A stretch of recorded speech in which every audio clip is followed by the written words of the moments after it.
Hello everyone. So now we are going to start chapter number 6, that is Union and its territory. Okay, we have already uploaded 5 lectures chapter up to chapter number 5. Okay, now in this video we are going to deal with the Union and territory, that is chapter number 6 in Lakshmikant 8th editions. Okay, so before going to discuss this chapter, I have certain directives which I want to share with all of you. Okay, in these chapters, there are numerous dates which is given. Okay, so it might be possible, if not directly in UPSC, then state PSC asked to arrange this date like here we have mentions the formation of different state at different times. Okay, the formation of UT at different point of times. So what you have need to focus a little bit more is their chronology. Okay, because generally it is asked in the examinations. If you are going to talk about state PSC, of course they are asking this type of questions, so you cannot take a chance. Okay, you have need to remember this very details of this chapter. Okay, so let's begin. So article 1 to 4, हमारे constitution का जो article 1 to 4 है वो union and its territory से deal करता है. Okay, article 1 क्या बोलता है कि India that is Bharat. Okay, अब India that is Bharat, why this two names are mentions, so we will also discuss this things. Okay, and it is mentioned that India that is Bharat as a union of states. Okay, now we will also see why the union of state, not the federation of state. Okay, so let's first see India that is Bharat. तो India that is Bharat का यहाँ पे मतलब क्या है. ठीक है, तो बात ऐसा हुआ कि जब कंट्री के नेम को डिसाइड करने के बारे में कॉन्स्टिट्यूएंट असेंबली में जब डिबेट चली, तो some peoples are favouring that Bharat will be the better one. Okay, which is ancient. Some people says that not no, India will be more suitable. Okay, so to fulfill the uh, demand of both the sections, the constitution makers generally put both the name within our constitution, that is India that is Bharat. Now I hope that you will be able to, you have developed a good understanding why India that is Bharat both the name are mentioned. Okay, second things is the union of state rather than federation of state. Okay, so union of state से यहाँ पे क्या मतलब है. ठीक है, यहाँ पे अगर यूनियन ऑफ स्टेट का मतलब देखें ना, तो यहाँ पर दो मतलब, यहाँ से दो चीज़ें जो हैं वो हमें मिलती हैं. दैट इज कि जो इंडिया बना है ना, वो ऐसा नहीं है कि स्टेट आए हैं वो आपस में बैठे हैं, उसके बाद जो है उन्होंने कंट्री को क्रिएट किया है. पहले कंट्री इंडिपेंडेंट हुआ है, फिर उसने अपने विम्स एंड फैंसी के हिसाब से, ठीक है, अपने हिसाब से उसने जो है स्टेट्स क्रिएट किए हैं. ठीक, तो इसीलिए हमने फेडरेशन की बजाय यूनियन वर्ड को ज़्यादा प्रेफरेंस दी. जबकि यूएस में क्या हुआ था कि वहाँ के स्टेट आपस में बैठकर United state of America create करते हैं. That's why they mention the federation of state. Okay, and the second things, union of state mention करने की वजह से ऐसा नहीं हो सकता कि हमारे यहाँ जो स्टेट्स हैं ना वो यूनियन से बाहर हो सकते हैं, वो बाहर नहीं हो सकते हैं. Once if they are going to be become a part of this union, they have no right to secede from this union. Okay, तो हम सिंपल भाषा में कह सकते हैं कि जो हमारा फेडरेशन है ना वो इंडिस्ट्रक्टेबल है. जो हमारा फेडरेशन जो यूनियन है वो इंडिस्ट्रक्टेबल है. ओके, वहीं स्टेट कैसे हैं, तो स्टेट डिस्ट्रक्टेबल है, मतलब स्टेट की बाउंड्री हम अपनी ज़रूरत के हिसाब से, ठीक है, डिसाइड कर सकते हैं. तो स्टेट कैसे हैं, तो स्टेट डिस्ट्रक्टेबल हैं. ओके, तो आपको ये चीज़ ध्यान रखनी है. वहीं अगर हम अमेरिकन कॉन्स्टिट्यूशन की बात करें तो वहाँ पे फेडरेशन ऑफ स्टेट है. वहाँ पे जनरली क्या है कि उनका जो यूनियन या उनका जो फेडरेशन है ना वो indestructible union of indestructible states, मतलब कि वहाँ के ना तो यूनियन को तोड़ा जा सकता है, ना ही स्टेट को तोड़ा जा सकता है।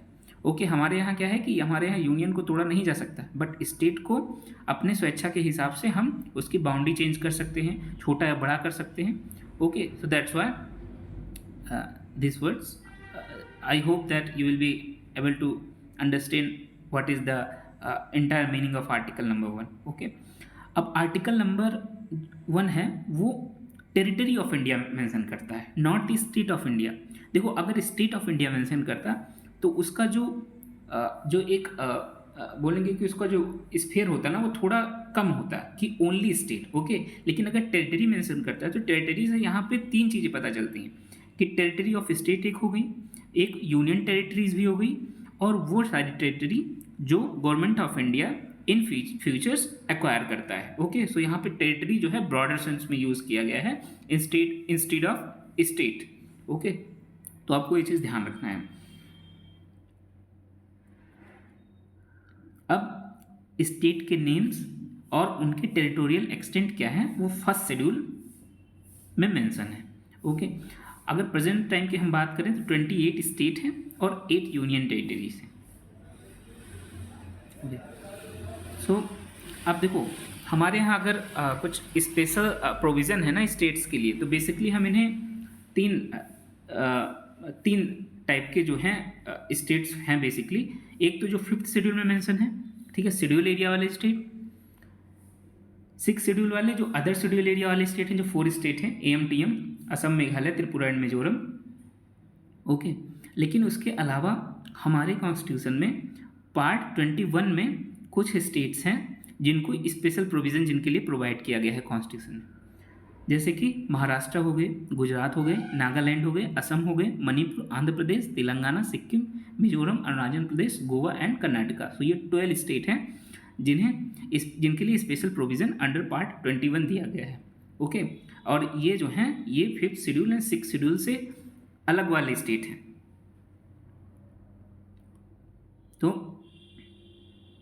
तो हमने देखा है कि टेरिटरी ऑफ इंडिया का जो मतलब कन्वे करता है वो थोड़ा वाइडर मैसेज कन्वे करता है। Okay, instead of state of India. उसके बाद हम अब आ जाते हैं आर्टिकल नंबर 2 पे।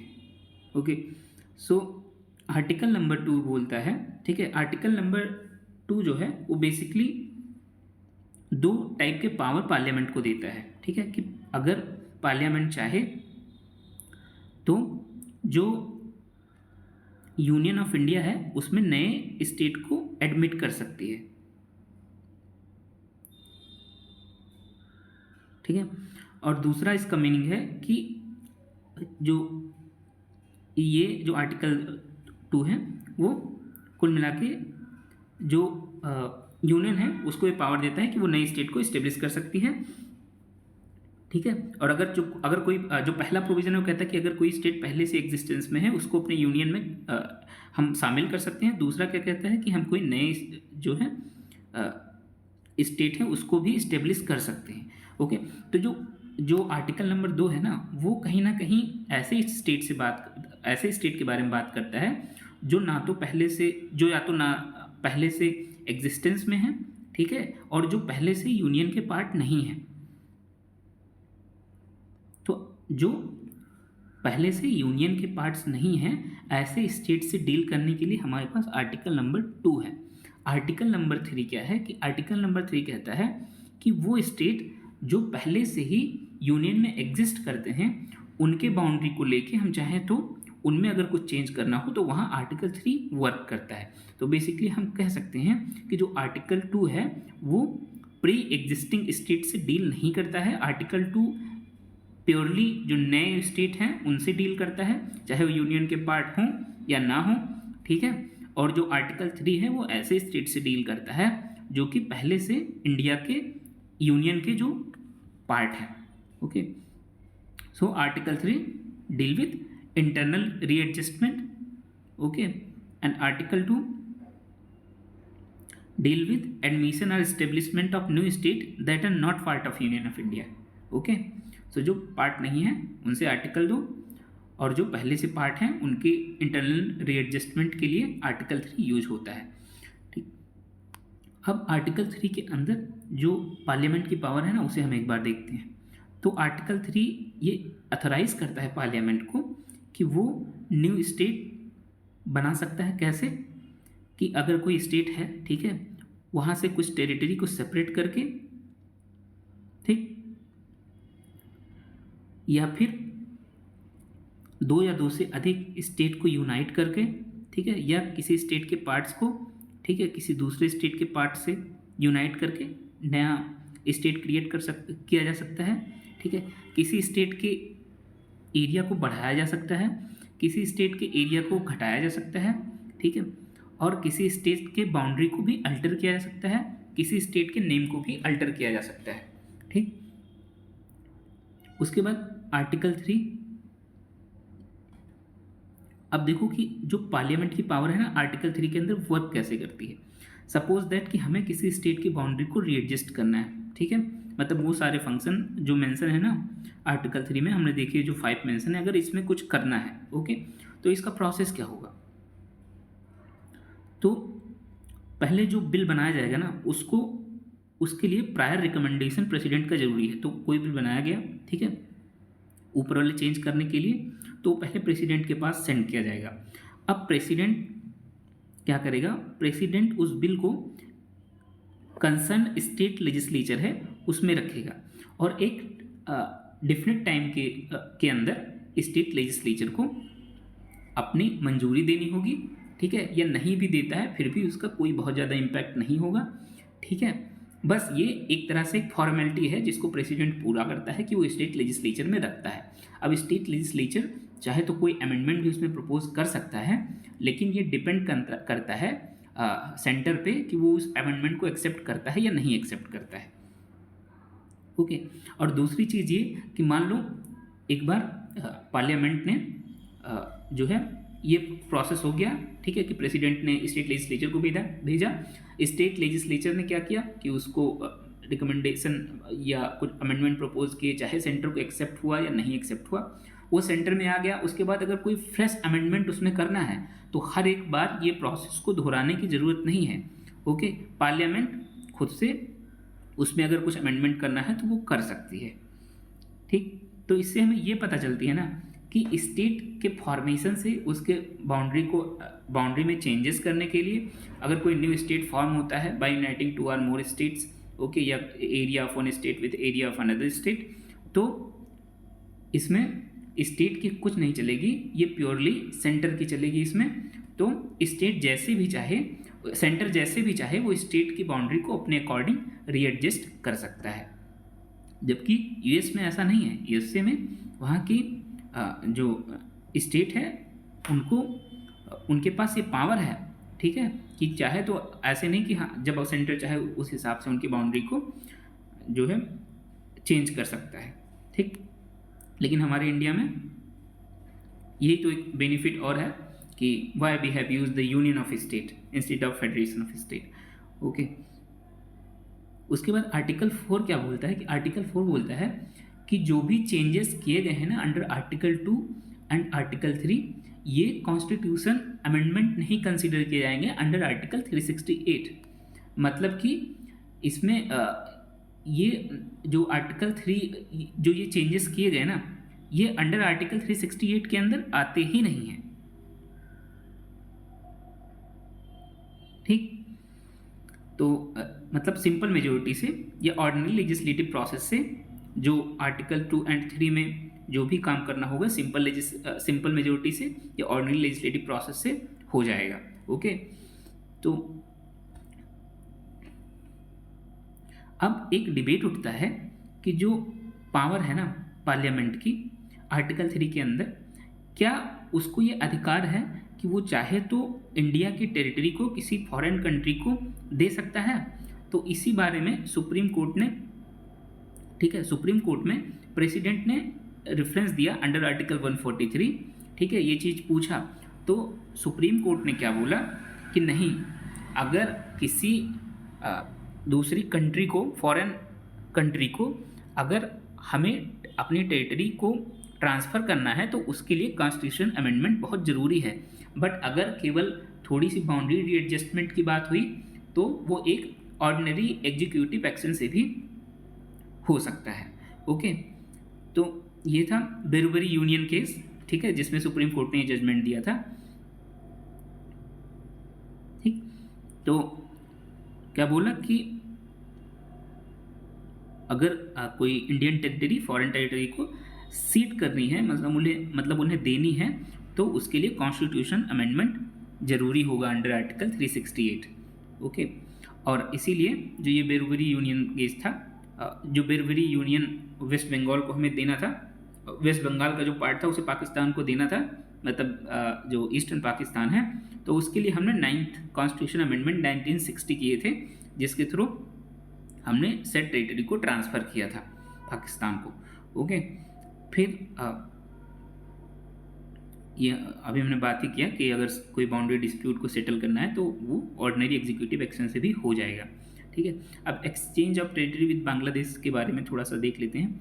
तो 100th कॉन्स्टिट्यूशन अमेंडमेंट एक्ट 2015 हुआ, जिसके थ्रू हमने क्या किया कि हमने 111 इनक्लेव बांग्लादेश को ट्रांसफ़र किए, बांग्लादेश ने भी हमें 51 इनक्लेव्स ट्रांसफ़र किए। तो यहाँ पे ट्रांसफ़र ऑफ टेरिटरी इन्वॉल्व हो गया, इसलिए कॉन्स्टिट्यूशनल अमेंडमेंट किया गया, 100th कॉन्स्टिट्यूशन अमेंडमेंट एक्ट 2015 किया गया। ओके, उसके बाद देखो अब इसमें हुआ क्या, 100th कॉन्स्टिट्यूशन अमेंडमेंट एक्ट 2015 के थ्रू कि हमने 3 काम किए। पहला तो कुछ एडवर्स पोजीशन थे तो हमने ट्रांसफ़र किए, दूसरा बाउंड्री का डिमार्केशन किया, 6.1 किलोमीटर का जो बॉर्डर है उसका डिमार्केशन किया, ठीक है, और हाँ ये जो इनक्लेव ट्रांसफ़र हुए इसको किया। ओके, अब इसके लिए क्या किया गया कि जो 4 स्टेट है ना, असम, वेस्ट बंगाल, मेघालय और त्रिपुरा, जो बॉर्डर शेयर करते हैं, ठीक है, तो उसको लेके भी जो प्रोविजन थे उसको भी मॉडिफाई किया गया इस अमेंडमेंट के थ्रू। जैसे ये सारे स्टेट फर्स्ट शेड्यूल में मेंशन है ना, तो कोई भी अगर इनकी बाउंड्री पे असर पड़ता है तो उसके लिए हमें फर्स्ट शेड्यूल में अमेंडमेंट करना पड़ेगा। That's what happen through this 100th constitution amendment act 2015। Okay, अब देखो कुछ इंडियन बांग्लादेश के बॉर्डर के बारे में बात करें तो टेरिटरी अवार्ड्स आते हैं 1947 के थ्रू, ठीक है, बाउंड्री डिसाइड होती है, ठीक, बट उसमें कुछ ड्रॉबैक्स रह जाते हैं जिसको रिजॉल्व करने के लिए बग्गे अवार्ड ऑफ 1950 आता है, ठीक है। उसके बाद एक दूसरा एफर्ट्स किया जाता है बाउंड्री डिस्प्यूट को सेटल करने के लिए, that is Nehru Noon agreement of 1958, ठीक है। हालांकि इसके बाद भी जो बेरुबरी यूनियन का होता है ना, उससे रिलेटेड जो प्रोविज़न होते हैं ना, उसको सुप्रीम कोर्ट के अंदर रखा जाता है। हमने ऊपर देखा है कि सुप्रीम कोर्ट ने इसमें क्या जजमेंट दिए, ठीक है। फिर 9th अमेंडमेंट एक्ट होता है, इसके द्वारा टेरिटरी ट्रांसफ़र होती है, ठीक। उसके बाद जो सेकेंड देखते हैं प्रोविज़न, ठीक है, exchange of territory with Bangladesh, ठीक है, बांग्लादेश। तो 16 मई 1974 को, ठीक है, एक एग्रीमेंट होता है इंडिया और बांग्लादेश की गवर्नमेंट का, जिसमें जो कंसर्निंग बॉर्डर है, ठीक है, जो लैंड बॉर्डर है, उससे रिलेटेड मैटर को डील करने के लिए इस एग्रीमेंट को साइन किया गया था। ओके, तो हालांकि उस समय ट्रांसफ़र ऑफ टेरिटरी इन्वॉल्व था तो ये रेटिफाइड नहीं हो पाया, ठीक है, क्योंकि उस टाइम कॉन्स्टिट्यूशनल अमेंडमेंट ज़रूरी था, वो नहीं हो पाया, ठीक। लेकिन उसी चीज़ को दूर करने के लिए प्रोटोकॉल साइन होता है सितंबर 2011 को, ठीक है, जो कि एक बहुत ही इंटीग्रल पार्ट बनाता है लैंड बाउंड्री एग्रीमेंट जो ये हुई थी 1974 वाली। और इस प्रोटोकॉल को जो प्रिपेयर किया गया था वो असम, मेघालय, त्रिपुरा एंड वेस्ट बंगाल की गवर्नमेंट के कॉन्फ्रेंस के बाद ही किया गया था, ठीक है। अब हम देखते हैं कि कैसे जो स्टेट एंड यूनियन टेरिटरीज़ हैं उनका एवोल्यूशन कैसे हुआ। अब हमने देखो ये जो बांग्लादेश के साथ हमने टेरिटरी का एक्सचेंज किया, ठीक है, वो बहुत ज़्यादा इंपॉर्टेंट नहीं है। आप ऐसे जो इसमें इंपॉर्टेंट डेट ऐसे मेंशन की गई उसको आप ध्यान रख लीजिएगा। बस आप इतना ध्यान रखिए कि अगर हमें ट्रांसफ़र करना है तो कॉन्स्टिट्यूशन अमेंडमेंट की ज़रूरत पड़ेगी, ठीक है। लेकिन अगर केवल कुछ बाउंड्री डिस्प्यूट को रिजॉल्व करना है तो सिंपल एग्जीक्यूटिव एक्शन के थ्रू उसे किया जा सकता है। बस यही इसमें इंपॉर्टेंट है और बहुत ज़्यादा इंपॉर्टेंट नहीं है, ठीक है। और आपको एक चीज़ और ध्यान रखना है कि जो बेरुबरी यूनियन का केस हुआ था उसमें सुप्रीम कोर्ट ने क्या जजमेंट दिया, तो सुप्रीम कोर्ट ने कहा कि ये कॉन्स्टिट्यूशन अमेंडमेंट वाली जो बात अभी मैंने बोली है वेरी वेरी यूनियन में ही कहा गया था, ठीक है। तो बस आपको इतनी चीज़ें ध्यान रखनी है, मोर देन इनफ रहेगा। ओके, उसके बाद हम देखते हैं कि evolution of state and union territory कैसे हुई, ठीक। तो सबसे पहले हम देखते हैं कि कैसे स्टेट हमारे इवॉल्व हुए, मतलब न्यू स्टेट कैसे बने, ठीक है। और 1950 में स्टेट्स का क्या स्टेटस था, ठीक है। इंडियन इंडिपेंडेंस एक्ट 1947 क्या चीज़ें करता है, ठीक। तो अब क्या होता है कि इंडियन इंडिपेंडेंस एक्ट जो आता है 1947 में, ठीक, वो क्या करता है कि दो इंडिपेंडेंट डोमिनियन क्रिएट करता है, इंडिया एंड पाकिस्तान, ठीक। और प्रिंसली स्टेट को ये 3 ऑप्शन देता है कि अगर आप चाहें तो इंडिया को ज्वाइन कर सकते हैं, if you want then you can join Pakistan और यू रिमेन इंडिपेंडेंट। तो ये 3 कंडीशन रखता है, ठीक है। जिसके बाद क्या होता है कि लगभग 552 प्रिंसली स्टेट तो इंडिया को ज्वाइन कर लेते हैं, ठीक है। लेकिन 552 प्रिंसली स्टेट में 549 इंडिया को ज्वाइन कर लेते हैं, लेकिन 3 स्टेट जैसे हैदराबाद, जूनागढ़ और कश्मीर हो जाते हैं, तो ये रिफ्यूज़ करते हैं कि नहीं ज्वाइन करेंगे इंडिया को। ओके, उसके बाद क्या होता है कि हैदराबाद को पुलिस एक्शन के थ्रू ज्वाइन कराया जाता है। जूनागढ़ में रेफरेंडम के बाद जूनागढ़ को भी इंडिया में ज्वाइन कराया जाता है और कश्मीर के साथ इंस्ट्रूमेंट ऑफ एक्सेशन के थ्रू उनको इंडिया में इंक्लूड किया जाता है, ठीक। अब 1950 की बात करें तो 1950 में जो स्टेट का क्लासिफिकेशन था वो बेसिकली 4 पार्ट में डिवाइड था, that is part A, part B, part C and part D.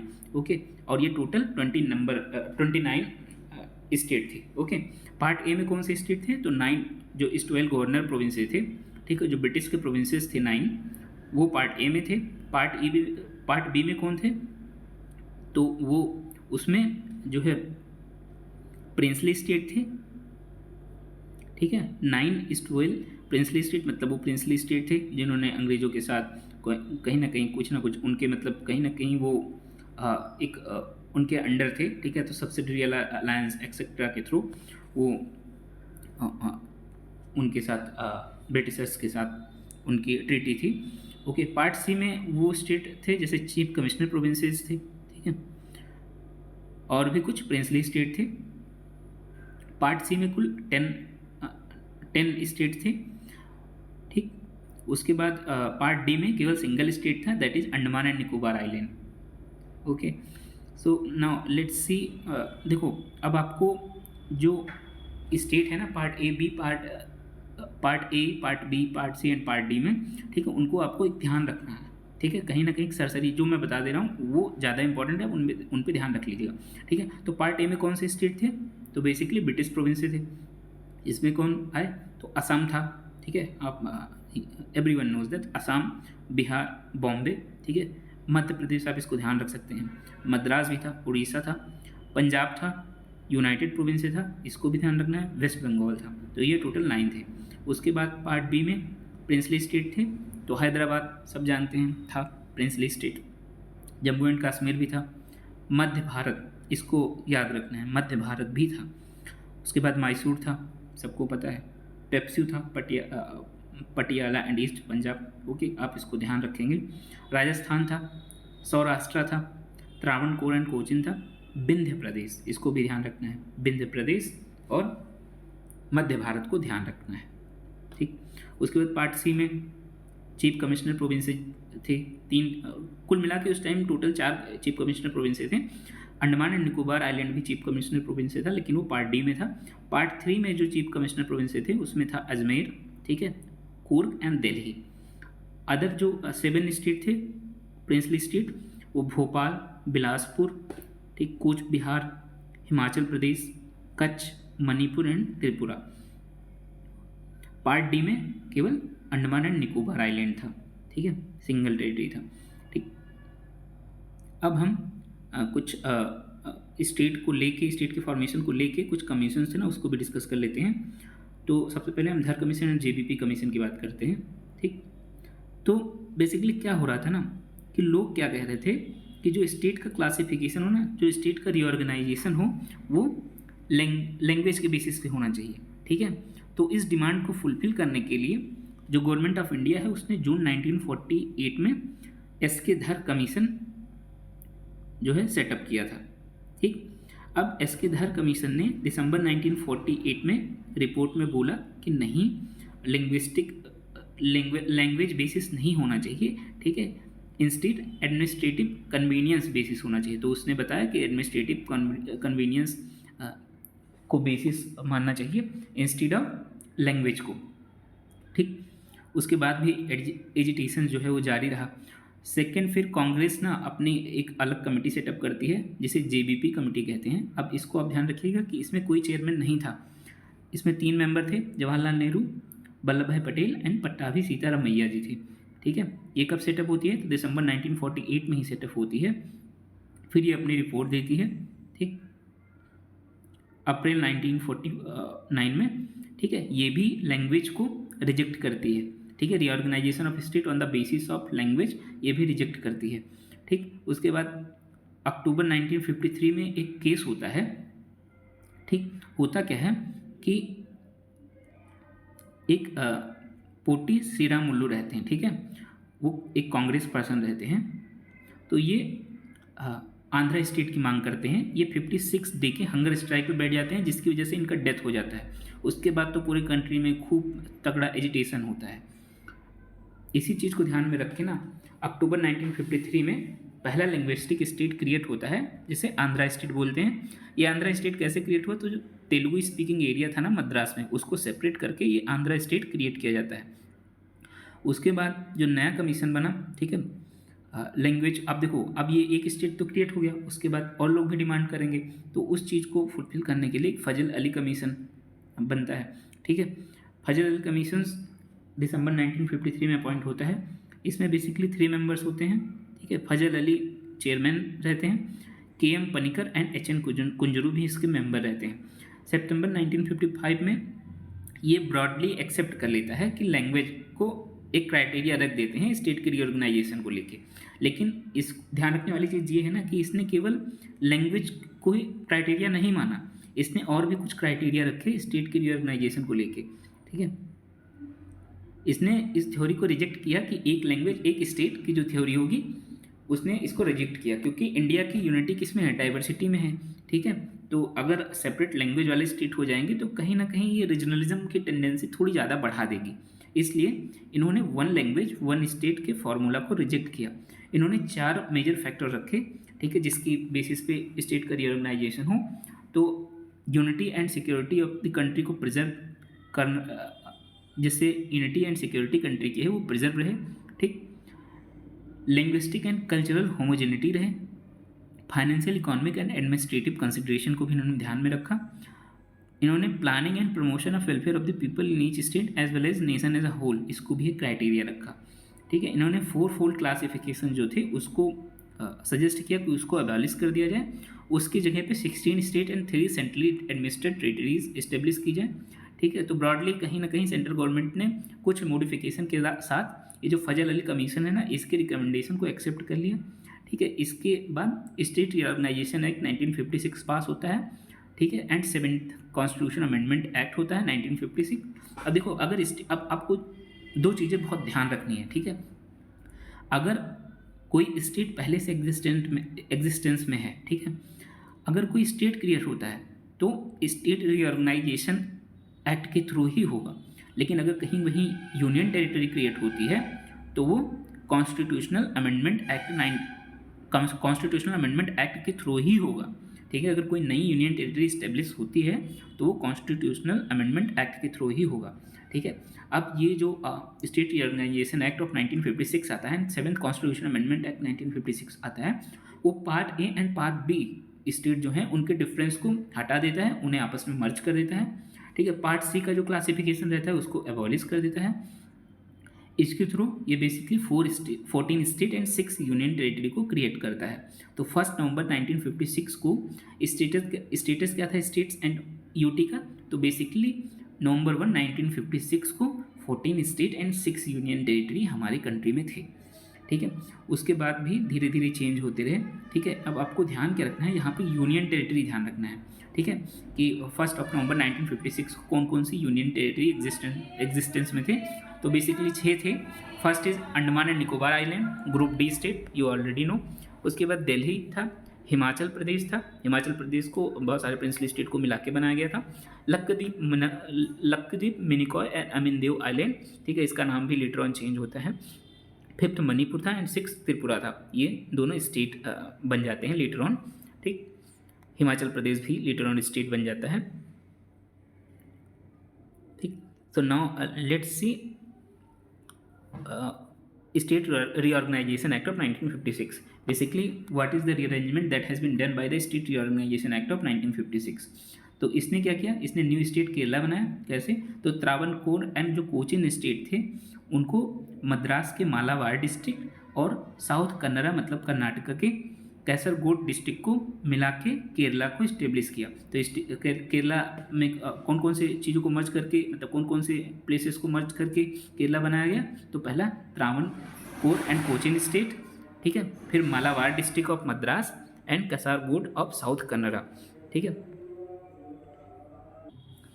अब देखो हुआ क्या था कि 1953 में जो तेलुगु स्पीकिंग एरिया थे ना मद्रास प्रोविंसेस से, उसको निकाल के आंध्रा स्टेट क्रिएट किया गया था। लेकिन 1956 में स्टेट रीऑर्गेनाइजेशन एक्ट ऑफ 1956 के थ्रू, ठीक है, जो हैदराबाद स्टेट था उससे भी तेलुगु स्पीकिंग एरिया को निकाल कर आंध्रा स्टेट के साथ मर्ज करके आंध्र प्रदेश स्टेट को बना दिया गया। उसके बाद जो मध्य भारत स्टेट था, विंध्य प्रदेश था और भोपाल था, इन तीनों को मिला के मध्य प्रदेश स्टेट इस्टेब्लिश किया गया। Saurashtra state and Kutch state जो था उसको मिला के बॉम्बे स्टेट बनाया गया। कुर्ग स्टेट को मैसूर स्टेट में मर्ज कर दिया गया, ठीक है। जो पेप्सू था उसको पंजाब में मर्ज कर दिया गया। अजमेर स्टेट जो था उसको राजस्थान में मर्ज कर दिया गया, ठीक है। इसके अलावा इसने नई यूनियन टेरिटरी जैसे लक्षद्वीप, मिनिकॉय एंड अमिनदेव आइलैंड को भी क्रिएट किया। मद्रास स्टेट से इन टेरिटरी को निकाल के एक नई यूनियन टेरिटरी ही बना दिया। उसके बाद अब हम डिटेल में देखते हैं कि आफ्टर 1956 कौन कौन से नए state and union territories create हुई, ठीक है।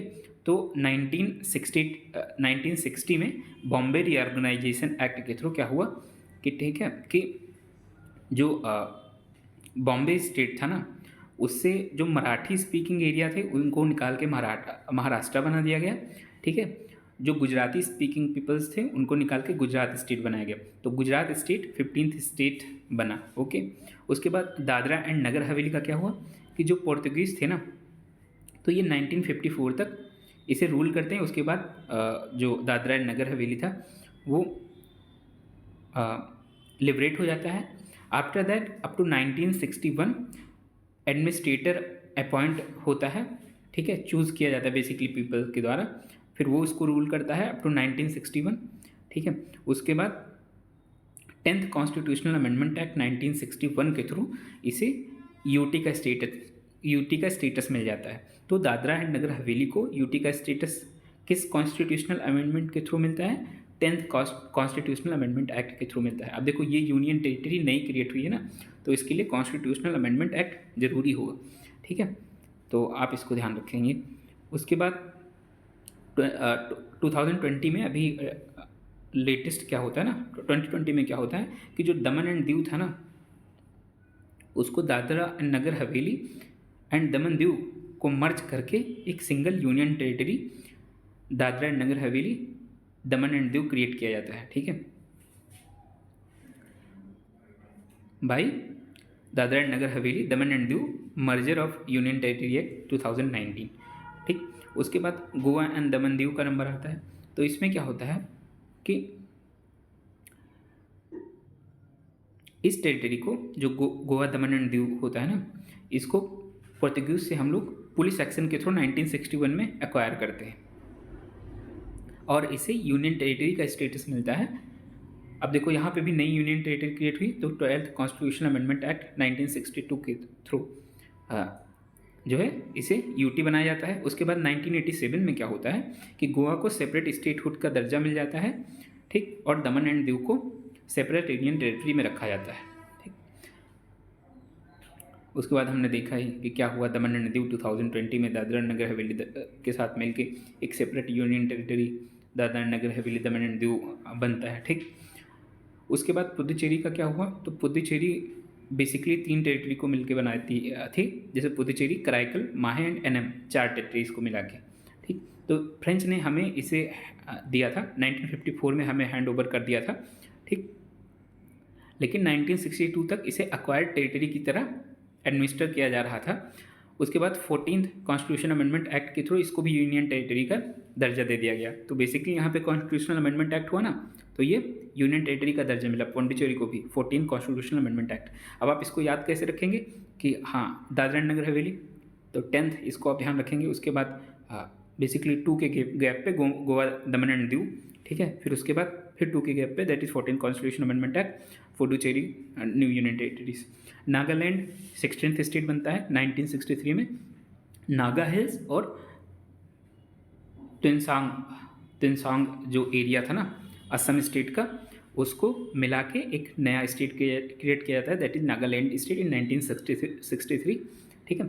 और ये किस लिए किया जाता है, क्योंकि जो वहाँ के नागास थे ना वो कई मूवमेंट वगैरह कर रहे थे, ठीक है, लोगों को मार रहे थे, तो इस वजह से इसको नया स्टेट बनाया जाता है और ये 16th स्टेट बनता है। तो 15th स्टेट कौन सा था, 15th स्टेट गुजरात बना। 16th कौन सा बना, तो ये 16th नागालैंड बना।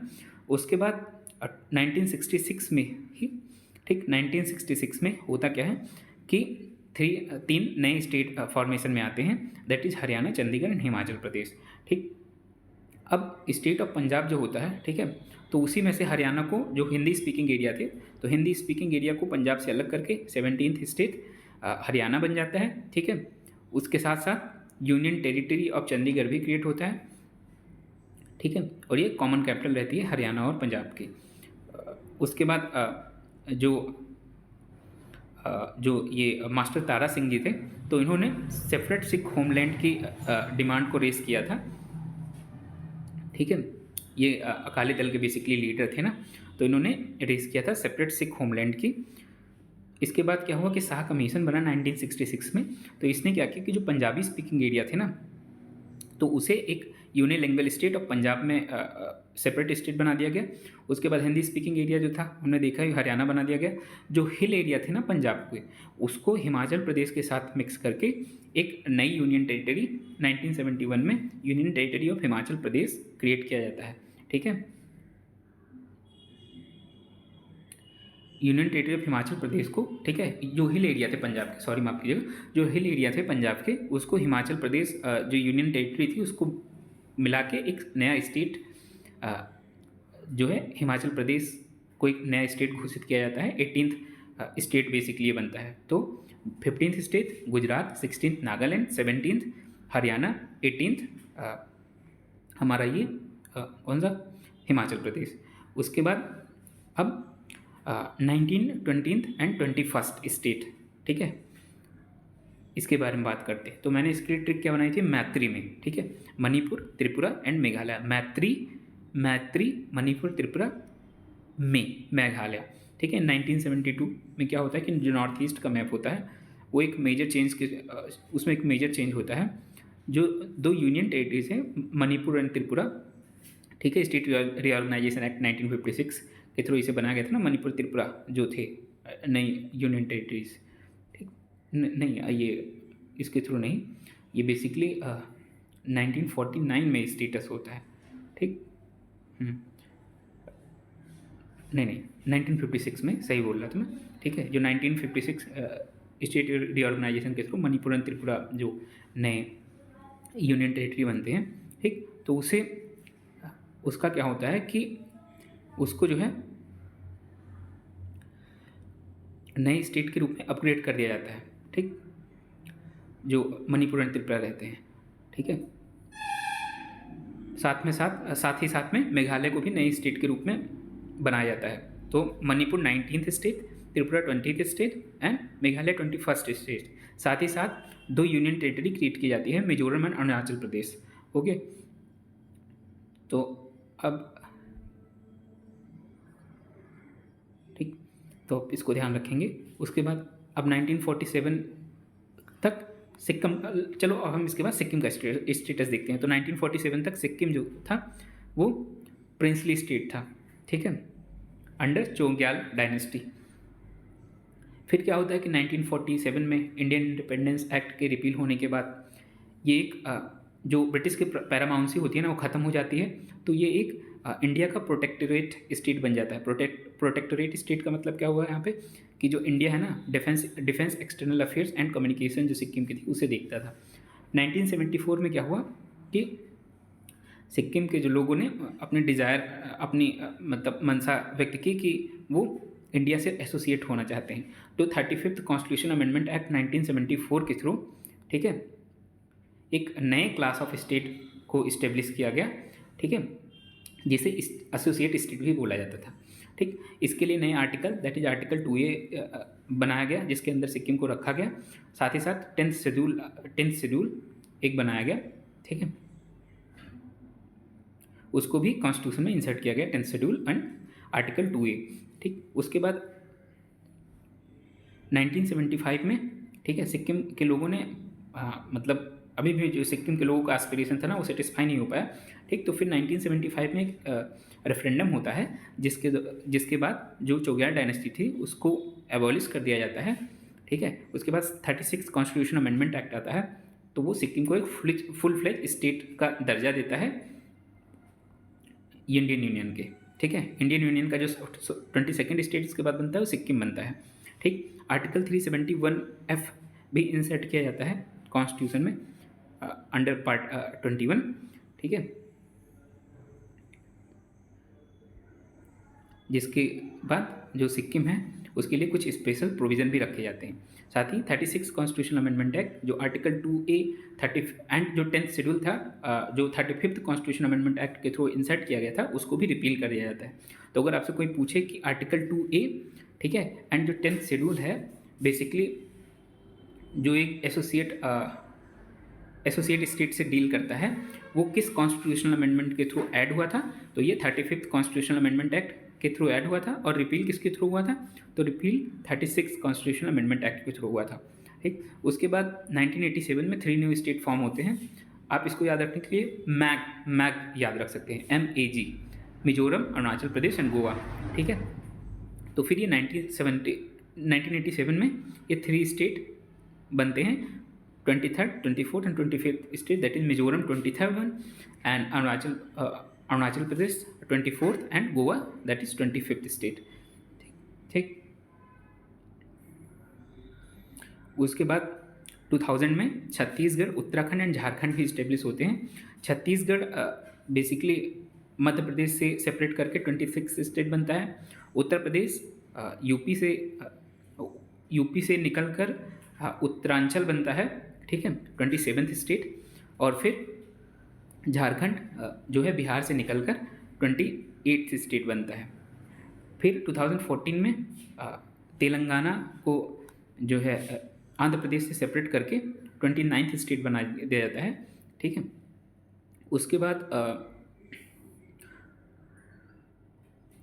जो 2019 में ना जम्मू एंड कश्मीर एंड लद्दाख जो थे, ठीक है, पहले जम्मू एंड कश्मीर का एक सेपरेट कॉन्स्टिट्यूशन था, ठीक है, अंडर आर्टिकल 370। ये इसको अलग स्पेशल स्टेटस मिला हुआ था अंडर आर्टिकल 370। तो इस पे जो कॉन्स्टिट्यूशन ऑफ इंडिया था ना वो अप्लाई नहीं होता था। लेकिन क्या हुआ कि 2019 में जो जम्मू एंड कश्मीर एंड लद्दाख था ना इसको बाइफरकेट करके 2 सेपरेट यूनियन टेरिटरी बनाया गया, that is Jammu and Kashmir and Ladakh. So जो स्पेशल स्टेटस था ना उसको constitution application to Jammu and Kashmir order of 2019 के थ्रू एबॉलिश कर दिया गया। ठीक है, मतलब स्पेशल स्टेटस किसके थ्रू एबॉलिश किया गया, जो जम्मू एंड कश्मीर को मिला हुआ था, तो वो constitution application to Jammu and Kashmir order 2019 के थ्रू एबॉलिश किया गया। ठीक है, इसको आप ध्यान रखिएगा। उसके बाद क्या है कि जो 2 सेपरेट यूनियन टेरिटरी, अब देखो यहाँ पे भी यूनियन टेरिटरी क्रिएट हुआ ना नया, तो इसके लिए भी कॉन्स्टिट्यूशन अमेंडमेंट की जरूरत होगी। तो ये किस कॉन्स्टिट्यूशन अमेंडमेंट के थ्रू हुआ, तो ये बेसिकली जम्मू जैसे अब देखो ये पहले से तो एग्जिस्ट करता था ना, ये तो स्टेट तो एग्जिस्ट करता था, उसी को बाइफरकेट करके यूनियन टेरिटरी बना दिया गया। ठीक है, तो ये स्टेट तो पहले से एग्जिस्ट करता था, अगर स्टेट पहले से एग्जिस्ट ना किया होता, ठीक, तो इसके लिए कॉन्स्टिट्यूशन अमेंडमेंट की जरूरत पड़ती। लेकिन ये स्टेट रीऑर्गेनाइजेशन एक्ट, जो Jammu and Kashmir reorganisation act 2019 था ना, इसके थ्रू ही state of Jammu and Kashmir, ठीक है, एंड लद्दाख को 2 सेपरेट यूनियन टेरिटरी इस्टेब्लिश किया गया, ठीक है। अब जम्मू एंड कश्मीर में जो पहले जो एरिया था सारे थे, लद्दाख जो थे इनके लिए जो बेसिकली एक कारगिल और लेह डिस्ट्रिक्ट जो थे जम्मू एंड कश्मीर को, उनको यूनियन टेरिटरी ऑफ लद्दाख में इंक्लूड कर दिया गया था, ठीक। तो जो 1956 में हमारे पास 14 स्टेट एंड 6 यूनियन टेरिटरीज थी, वो करंटली अभी 28 स्टेट एंड 8 यूनियन टेरिटरीज हैं, ठीक। अब चेंज ऑफ नेम की बात करते हैं, ठीक है। तो यूपी का नेम चेंज 1950 में चेंज करके उत्तर प्रदेश कर दिया गया। 1969 में जो मद्रास स्टेट था उसको रिनेम्ड करके तमिलनाडु बना दिया गया। 1973 में जो मैसूर था उसको रिनेम करके कर्नाटका बना दिया गया, ठीक।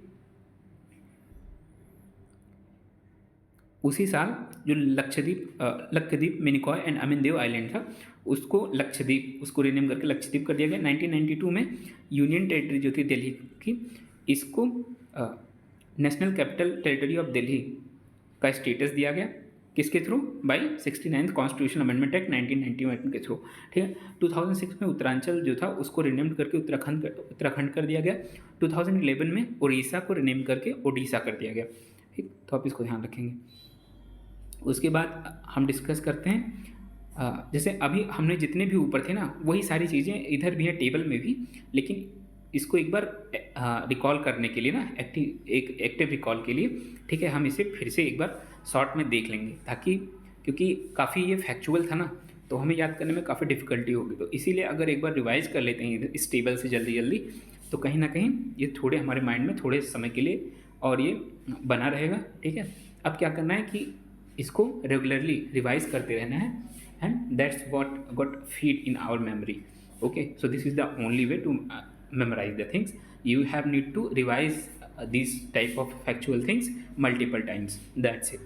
There is no alternative of that, okay. So let's see the article, the law made by parliament and the article 3, basically the internal boundary adjustment that is made by parliament under article 3। तो हम इसे हालांकि हम पहले ऊपर पढ़ ही चुके हैं, तो एक बार ये ओवरव्यू ले लेते हैं, इससे हमें थोड़ी और अच्छी क्लियरिटी आएगी, okay. And the fact that we have read above, we will have quick revisions which ultimately help in you revising again it, okay. So इसमें सबसे पहला जो है Assam alteration of boundaries act 1951 देखते हैं, ठीक है। तो इसके थ्रू क्या हुआ, Assam alteration of boundary act 1951 के थ्रू क्या हुआ कि जो असम है ना उसकी कुछ टेरिटरीज जो है उसे भूटान को दे दी गई थी, okay.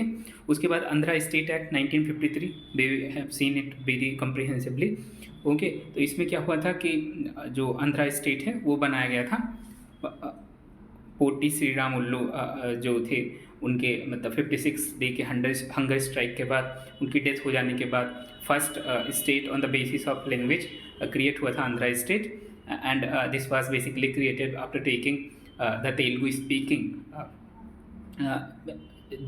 Speaking citizens of Madras state, ठीक है। तो ये तेलुगु स्पीकिंग जो एरिया था ना मद्रास स्टेट से, तो इसे ही निकाल के आंध्रा स्टेट बनाया गया था। उसके बाद Himachal Pradesh and Bilaspur act, new state act 1954, तो इसमें क्या हुआ था कि नया स्टेट हिमाचल प्रदेश क्रिएट किया गया था by uniting Himachal Pradesh and Bilaspur. उसके बाद Chandernagore merger act 1954, as we all know that Chandernagore is basically enclave of French, okay. So it was basically through this act, Chandan Nagaur Merger Act 1954, चंदन नागौर को waste Bengal से मर्ज कर दिया गया था। उसके बाद स्टेट रिऑर्गेनाइजेशन एक्ट 1956 भी this one also we have seen above, okay, very comprehensively. Let's revise it quickly. So state reorganization act 1956 के थ्रू क्या हुआ था कि केरला को क्रिएट किया गया था। त्रावणकोचिन स्टेट जो था, त्रावणकोचिन स्टेट को मालाबार डिस्ट्रिक्ट जो था मद्रास स्टेट का उसको मिलाकर, ओके, एंड जो कसारकोड ऑफ साउथ कन्नड़ा था, तो इन तीनों को मिला के जो केरला स्टेट है इसको क्रिएट किया गया था, ओके। उसके बाद क्या हुआ था कि जो तेलुगु स्पीकिंग एरिया था हैदराबाद का, ठीक है, उसे आंध्रा स्टेट के साथ मिलाकर क्या बना दिया गया था, आंध्र प्रदेश स्टेट बना दिया गया था, ठीक है। तो अभी हमने ऊपर क्या देखा था कि हाँ, जो मद्रास स्टेट था ना, उसका तेलुगु स्पीकिंग एरिया हम लोगों ने लेके बनाया था। अब नीचे क्या हुआ था कि वो आंध्रा स्टेट को फिर से दोबारा जो तेलुगु स्पीकिंग एरिया हैदराबाद में था, उसको भी मिला के दोनों को मर्ज करके आंध्र प्रदेश स्टेट बनाया गया था 1956 में।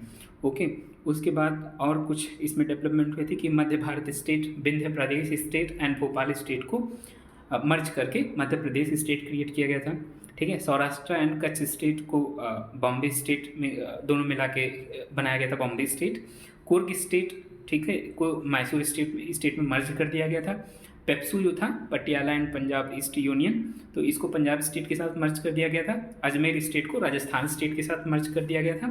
ओके, एंड जो लक्षद्वीप, मिनिकॉय एंड अमिनदेव आइलैंड था, उसको एक यूनियन टेरिटरी का स्टेटस दिया गया था, इसको मद्रास स्टेट से अलग करके, ठीक। उसके बाद Bihar and West Bengal transfer of territory act 1956, इसमें क्या हुआ था कि कुछ टेरिटरी जो बिहार की थी उसको वेस्ट बंगाल को दिया गया था, ठीक है, वेस्ट बंगाल में मर्ज किया गया था। Rajasthan and Madhya Pradesh transfer of territories act 1959 के थ्रू क्या हुआ था कि राजस्थान ने अपनी कुछ टेरिटरी ट्रांसफ़र किया था मध्य प्रदेश को। Andhra Pradesh and Madras alteration of boundary act 1959, इसके थ्रू क्या हुआ था कि जो आंध्र प्रदेश स्टेट में मद्रास स्टेट था, उसकी कुछ बाउंड्री को थोड़ा सा रिसेट किया गया था, ठीक है। बॉम्बे रीऑर्गेनाइजेशन एक्ट 1960, हम सभी को पता है, हमने ऊपर भी देखा कि इसके थ्रू जो 15th स्टेट था after 1956, first state we will say after 1956 state reorganisation act, that is Gujarat. तो गुजरात 15th स्टेट बना था। बॉम्बे रीऑर्गेनाइजेशन एक्ट 1960 के थ्रू जो है वो गुजराती स्पीकिंग एरिया को बॉम्बे स्टेट से अलग करके, ओके। एंड दूसरा स्टेट था महाराष्ट्र स्टेट। तो महाराष्ट्र स्टेट, बॉम्बे स्टेट को महाराष्ट्र स्टेट बोल दिया गया, एंड गुजरात जो था उसे 15th स्टेट नया स्टेट बनाया गया, ठीक है, और अहमदाबाद को इसकी कैपिटल बनाई गई। उसके बाद अक्वायर्ड टेरिटरी मर्जर एक्ट 1960 के थ्रू क्या हुआ कि जो असम की कुछ टेरिटरी थी ना, उसमें मर्ज किया गया था पंजाब एंड वेस्ट बंगाल की जो सर्टेन टेरिटरी थी, जिसे पाकिस्तान से अक्वायर किया गया था, तो उसे असम में, ठीक है। तो बेसिकली इसमें क्या हुआ था कि जो असम स्टेट था, ठीक है, और पंजाब और वेस्ट बंगाल, ठीक, तो पाकिस्तान से कुछ टेरिटरी अक्वायर की गई थी, उसको इन स्टेट में मर्ज किया गया था, ठीक, 1959 में। Okay, so acquired territory merger act 1960, basically इसका मतलब ये हुआ कि जो असम स्टेट था, पंजाब स्टेट था, वेस्ट बंगाल स्टेट था, तो उसमें पाकिस्तान से एक्वायर की गई कुछ टेरिटरीज को मर्ज किया गया था, ओके। फिर उसके बाद स्टेट ऑफ नागालैंड एक्ट 1962, तो इसके थ्रू क्या हुआ था कि 16th स्टेट जो क्रिएट हुआ था नागालैंड, इसको बेसिकली जो नागा हिल्स था और टिस्वांग एरिया जो था, ठीक है, असम स्टेट का, उसको मर्ज करके 16th स्टेट नागालैंड क्रिएट किया गया था, ठीक। और जो सिंसांग एरिया था ना, उसको 6th शेड्यूल जो है कॉन्स्टिट्यूशन के उसमें रखा गया, ठीक। और फिर उसके बाद पंजाब रीऑर्गेनाइजेशन एक्ट की बात करें 1966 में, तो इसके थ्रू हमें पता है, हमने ऊपर भी देखा था कि Haryana state, that is 17th state create किया गया था। हिंदी स्पीकिंग एरिया जो पंजाब की थी ना, उसको लेके ये state Haryana state 17th state create किया गया था, ठीक है। चंडीगढ़ को नई यूनियन टेरिटरी का दर्जा मिला था और इसे कॉमन कैपिटल बनाया गया था, बोथ पंजाब और हरियाणा की। उसके बाद Bihar and Uttar Pradesh alteration of boundary act 1968 की बात करें, तो इसके थ्रू क्या हुआ था कि कुछ बाउंड्रीज जो है ना बिहार और उत्तर प्रदेश की, ठीक है, उसमें कुछ चेंजेस किए गए थे। उसके बाद Andhra Pradesh and Mysore transfer of territory act 1968 के थ्रू हमने क्या किया था कि कुछ टेरिटरी जो थी मैसूर स्टेट की, ठीक है, उसको आंध्र प्रदेश स्टेट को ट्रांसफ़र किया गया था, ठीक है। Madras state alteration of name act 1968, तो इसके थ्रू क्या हुआ था कि जो मद्रास स्टेट था उसका नेम चेंज करके तमिलनाडु कर दिया गया था, ठीक है, ये भी इंपॉर्टेंट है, इसे ध्यान रखेंगे। उसके बाद असम रीऑर्गेनाइजेशन मेघालय एक्ट 1969 के थ्रू, ठीक है, एक नया स्टेट मेघालय स्टेट एक ऑटोनॉमस सब स्टेट, ठीक है, असम स्टेट के अंदर ही मेघालय स्टेट क्रिएट किया गया था, ठीक। उसके बाद state of Himachal Pradesh act 1970 की बात करें तो जो यूनियन टेरिटरी पहले हिमाचल प्रदेश था इससे पहले, तो इसे 18th स्टेट इसे घोषित कर दिया गया था। और कैसे, जो हिल स्टेट थे ना, जो हिल एरिया थे पंजाब के, उसे हिमाचल प्रदेश यूटी जो पहले था उसमें मर्ज करके एक separate state 18th state Himachal Pradesh बनाया गया था, इसको आप याद रखेंगे। फिर उसके बाद north eastern area reorganisation act 1971, इसके थ्रू क्या हुआ कि जो 2 यूनियन टेरिटरी थे ना, मणिपुर एंड त्रिपुरा, 1956 के थ्रू जो बनाई गई थी, उनको 19th एंड 20th स्टेट का जो है उसे दर्जा मिला था, ठीक। मेघालय को भी 21st स्टेट का जो स्टेटहुड का दर्जा मिला था, ठीक है। और इसी के थ्रू दो नई यूनियन टेरिटरीज क्रिएट हुई थी, मिजोरम एंड अरुणाचल प्रदेश, ओके। उसके बाद Mysore state alteration of name act 1973 के थ्रू जो मैसूर स्टेट था उसके नेम को चेंज कर दिया गया था, इसको कर्नाटका कर दिया गया था। तो Mysore state alteration of name act 1973, इसको भी आप ध्यान रखेंगे।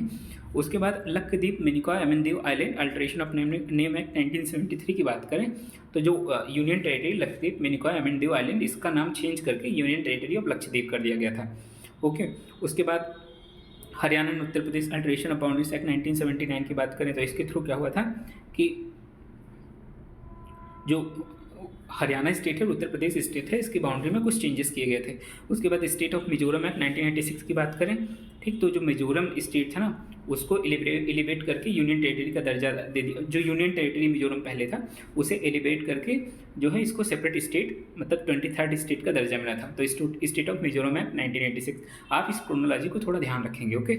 State of Arunachal Pradesh act 1986, max से हमने पढ़ा था मिजोरम, अरुणाचल प्रदेश एंड गोवा, ठीक है। तो state of Arunachal Pradesh act 1986 के थ्रू जो अरुणाचल प्रदेश यूनियन टेरिटरी था उसको सेपरेट स्टेटस दे दिया गया 24th स्टेट का।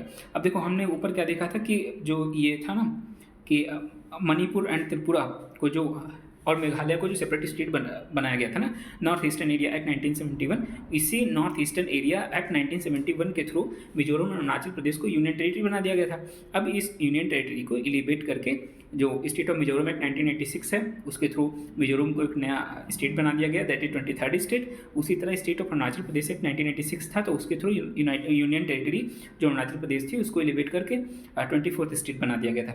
उसके बाद गोवा दमन एंड दीव रिऑर्गेनाइजेशन 1987, तो हमें पता है ना कि 1961 के आसपास हुआ, ऐसा था ना कि गोवा दमन एंड दीव को एक सेपरेट यूनियन टेरिटरी बना दिया गया था, ठीक है, 10th कॉन्स्टिट्यूशन अमेंडमेंट एक्ट के थ्रू, ठीक है। अब क्या हुआ कि जो गोवा थी ना उसको 25th स्टेट बना दिया गया और जो दमन एंड दीव था ना उसको as it is separate union territory रखा गया, ठीक। उसके बाद मध्य प्रदेश रिऑर्गेनाइजेशन एक्ट 2000 की बात करें तो अब देखो Madhya Pradesh reorganisation act 2000, Uttar Pradesh reorganisation act 2000, Bihar reorganisation act 2000, तीनों ने मतलब सेपरेट, मतलब तीनों आसपास एक 2000 की ही बात है, ठीक है।